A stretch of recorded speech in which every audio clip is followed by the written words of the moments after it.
kwa waamini wote ndani ya jimbo letu la Geita. Yahusu Padri William Ntengi. Mnamo tarehe 11 mwezi Novemba mwaka 2024, Padri William Ntengi alimwandikia Baba Mtakatifu Francisco barua yake binafsi rasmi akiomba kuondolewa katika daraja ya upadri, na kwa hali hiyo akiomba kusamehewa kutokana na vifungo vyote vinavyohusu daraja la upadri, ikiwemo kifungo cha useja.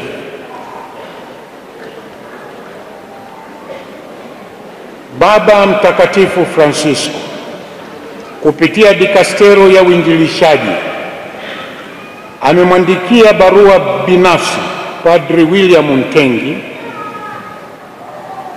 Barua hiyo maalum ambayo inaitwa Rescript iliandikwa tarehe 26 Februari mwaka 2025, ikimtaarifu kwamba Baba Mtakatifu Francisco amekubali ombi lake na kumwondoa katika daraja ya upadri na vifungo vyote vinavyohusu sakramenti ya upadri, ikiwemo useja.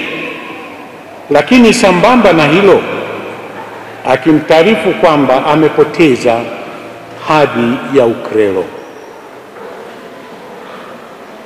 Kumbe mtajwa hapo juu, ambaye alikuwa ni padri wa jimbo la Katoliki la Geita kwa upadrisho uliofanyika tarehe 28 mwezi Agosti mwaka 2016 katika parokia Yohane Mtume Nyampande, amekubaliwa ameachishwa upadri.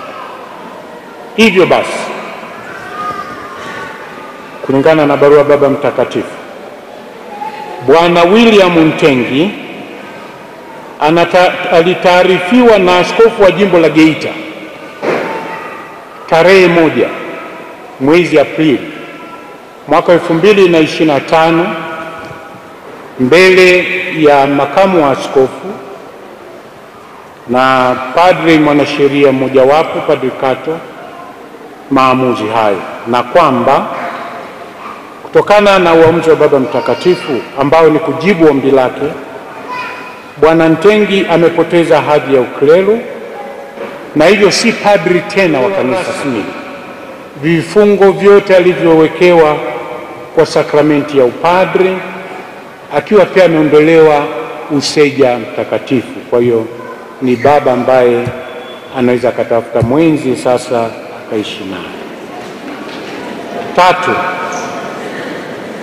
Bwana Ntengi hatatakiwa tena kujihusisha kwa kutaka au kwa kuomba au kwa kushawishiwa au kwa kulazimisha na shughuli zozote za kipadri ndani ya kanisa Katoliki, ndani na nje ya jimbo la Geita.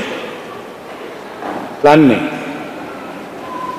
kama muumini mlei, Bwana William Ntengi ana haki na wajibu kadiri ya sheria Katoliki, kanuni ya sheria za kanisa chapa ya mwaka 2023, kuishi haki zote za waumini walei.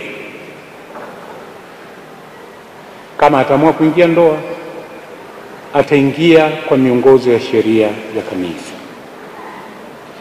Kama taifa la Mungu, Baba Mtakatifu anatuomba na kutusihi sana tumwombee huyu ndugu yetu ili aweze kuishi vyema hali yake mpya ya maisha. Tumsifu Yesu Kristo.